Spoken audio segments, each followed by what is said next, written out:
late for an appointment or a tech company conference. That happens. And then your phone says, head south on Market Street. So what do? One problem, you have no idea which way is south. So you look down at the phone, you're looking at that blue dot on the map, and you're starting to walk to see if it's moving in the same direction. If it's not, you're turning around. We've all been there. So we asked ourselves, well, what if the camera can help us here? Our teams have been working really hard to combine the power of the camera, the computer vision, with Street View and maps to reimagine walking navigation. So here's how it could look like in Google Maps. Let's take a look. You open the camera.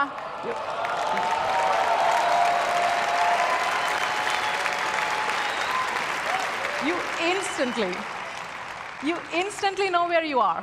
No futzing with the phone. All the information on the map, the street names, the directions, right there in front of you. Notice that you also see the map, so that way you stay oriented. You can start to see nearby places, so you see what's around you. And just for fun, our team's been playing with an idea of adding a helpful guide, like that there, so that it can show you the way. Oh, there she goes. Pretty cool. Now, enabling these kinds of experiences, though, GPS alone doesn't cut it. So that's why we've been working on what we call VPS, Visual Positioning System, that can estimate precise positioning and orientation. One way to think about the key insight here is, just like you and I, when we are in an unfamiliar place, you're looking for visual landmarks. You're looking for the storefront, the building facades, et cetera. And it's the same idea.